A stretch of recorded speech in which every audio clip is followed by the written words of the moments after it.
Hello everyone. So today we are going to start with our new topic, that is of audiology of ENT subject. So first of all, let's see that there are external ear, middle ear, inner ear, okay, and let's see this auditory pathway. So here the pathway is as like pinna, the external auditory canal, tympanic membrane, ossicular chain, footplate of stapes, organ of Corti, auditory pathway, and thereafter auditory cortex. So here we can see that there are actually three pathways. First is the conductive pathway, sensory pathway, and the neural pathway.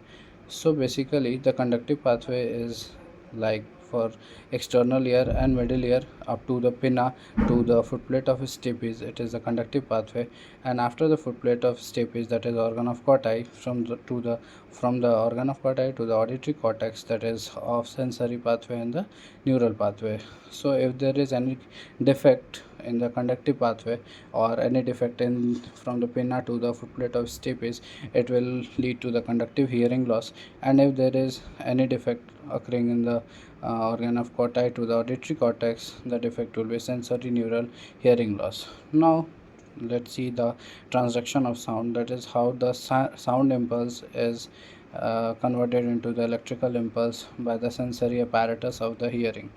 So we can also see that there are what are the medium of transmission of the sound. So in the external ear and the middle ear there is air present, but in the inner ear there is the fluid such as perilymph, endolymph.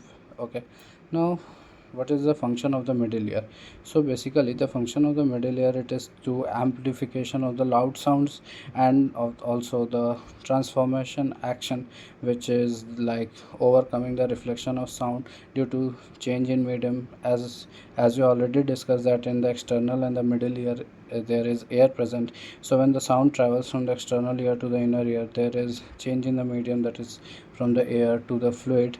So basically for that there is two and there are some ratios we have to discuss here. So first one is the aerial or the hydraulic ratio. It is the vibratory or area of the tympanic membrane by the area of the footplate, that is 17:1.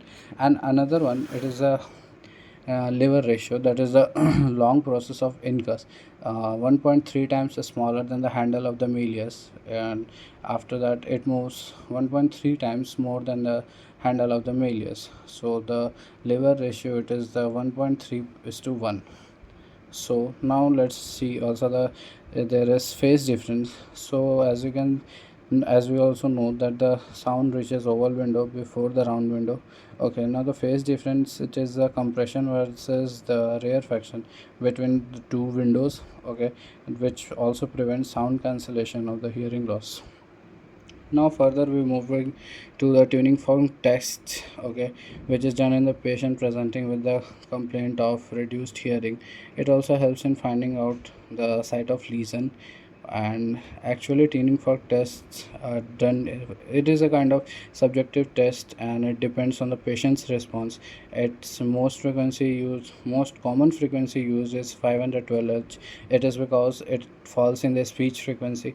And what is the speech frequency? It is the frequency which are used for the speech, and it is also better heard. Okay, now what are the indication of some audiometric test? So if the any patient which is presenting with a hearing loss, on examination we can see that there is normal pinna, external auditory canal or the tympanic membrane. Okay, now tuning fork tests are performed to localize the site of lesion and to also to determine the type of defect, either it is the conductive hearing loss or it is a sensory hearing loss. So one point we have to remember, that the air conduction and bone conduction.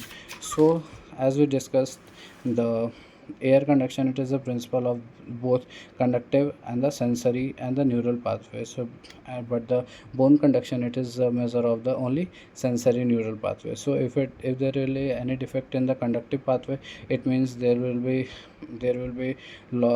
defect in the conductive pathway. But if there is any defect in the bony conduction, then the defect will be in the sensory neural pathway.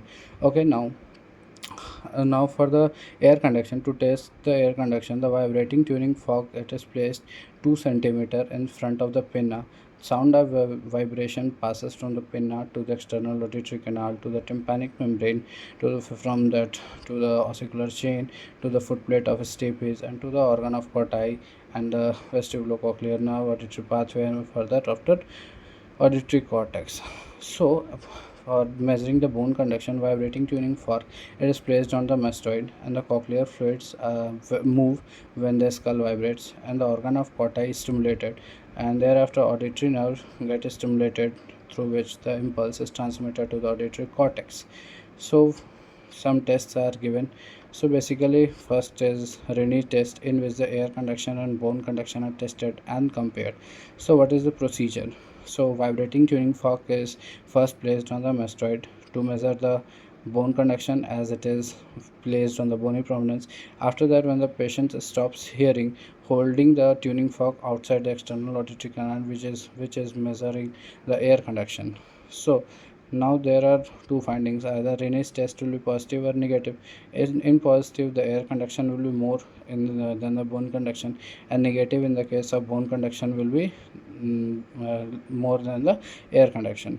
So after that, we can see that if the Rinnes test is positive, it can occur in two cases. First one is that is the it is a normal ear, or another one it is a sensory neural hearing loss. So in the sensory neural hearing pathway, if it is defective, so both air conduction and bone conduction will decrease, since in air conduction pathway the sound passes through the middle ear, where the transformation action taking place, and the more sound will be reaching the to the defective inner ear.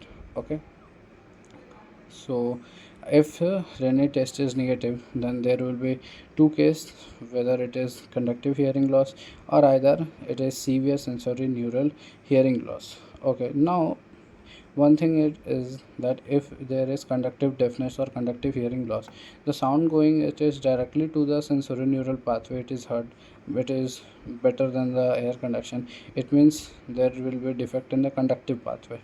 Okay, sound is directly going to the sensory neural pathway. Okay, it is not coming through this conductive pathway, so will be defect in the conductive only.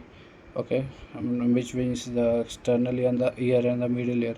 Now if there is defect in the now it is, if in the another case it is a unilateral severe sensory neural hearing loss, it is due to the stimulation of opposite cochlea, in which the bone conduction will be more than the air conduction. And what is its etiology part? It is the viral infection, which representing at the edema, ischemia, compression of the inner ear. Now its management part is like administering the steroids stat. After that, for the diagnosis, Rinnes test is also used for the diagnosis of conductive hearing loss, sensory neural hearing loss, or the severe sensory neural hearing loss. So to also to determine the degree of the conductive hearing loss, and after that, the minimum conductive hearing loss for the negative Rinnes is 15 to 20 decibel, and the maximum conductive hearing loss it is the 60 decibel. Now next examination is Viva's test, and it is for the checking the bony conduction and comparing on the both sides. Okay, now bone conduction, it is a measure of both sensory neural hearing loss, that is the bony conduction is better heard in the ear with normal sensory neural pathway. And it is also for the lateralization of sound, it is asked. So basically the vibrating tuning fork is placed on the forehead, vertex, or upper teeth. Okay, now to assess the lateralization of the sound, now what are the findings? So findings are like the no lateralization, sound is lateralized to the opposite side of the defect, or it is lateralized to the same side of defect. Now no lateralization, it means normal hearing, but if the sound is lateralized to the opposite side of the defect, so it means that there will be sensory neural hearing loss. And if it is lateralized to the same side, it means that is the worst ear. Okay, same side of defect, the defecting ear, that is the defected ear, that will be in the case of conductive hearing loss. So it is due to the decrease in the interference from the external noise. So one mnemonic through this we can remember, that is SOCS. Okay, now S is for sensory neural hearing loss, and another O is for the opposite side lateralization, and C is for conductive hearing loss, and S is for same side lateralization. So, in the bilateral defects, such as in bilateral sensory neural hearing loss, it is either it will be equal hearing loss in both ears, which is represented a non lateralization. But if there is unequal hearing loss in both ears, then the lateralization is to the better ear, and bilateral. And if there is bilateral conductive hearing loss, then the lateralization it is lateralized to the worst ear. Now, in viewers we can see that there is either of right the ear or left ear. In right ear, if it is if it is represented in same ear, then it is of conductive hearing loss. But if the lateralization occurs in left ear, if the right ear is defective and the lateralization is shown in the left ear, it means that there is sensory neural hearing loss. Same as in the, if the defected ear is defected ear, or the patient is coming with the left ear hearing loss. So if the lateralization occurs in left ear only, then it is a conductive hearing loss. But if the lateralization occurs in the right ear, then it is a sensory neural hearing loss. Okay, now last not last, but starting with the absolute bone conduction test, that is the ABC. It is used to assess only bone conduction. In this, the tragus is occluded to eliminate the conductive pathway, and the bone conduction of the patient is compared to the examiner's absolute bone conduction is examined.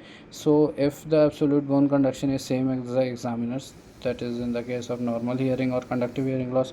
But if it is shortened, then it is a sensory neural hearing loss. Now another test is such as schwabach test. It is to reconfirm the conductive hearing loss or the sensory neural hearing loss. In this the procedure, vibrating tuning fork it is placed on the mastoid without the occlusion of the tragus, and the bone conduction of patient is compared to the examiner's.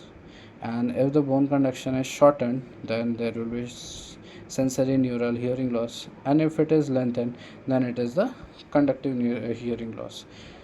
One is bench test. In this, on pressing and releasing triggers, there is change in the hearing, and if the change in hearing is present, then it is normal or sensory neural, and if it is absent, that is conductive. One last one is, that is Gelli's test. In this, the Segal's speculum is used to increase or decrease the external auditory canal pressure, in which if the pressure increases, the tympanic membrane gets retracted and the ossicles are fixed, and if there is decreased hearing. But if the pressure is decreased and tympanic membrane returns to the normal, ossicles are mobile, then the hearing is improved. And the procedure is, the on changing pressure the hearing varies, that is if the hearing varies, that is positive Gillis, and if there is no variation in the hearing, that is a negative Gillis. Or it also occurs in the case of ossicular fixation or otosclerosis. So okay guys, thank you so much. Please like, share and subscribe.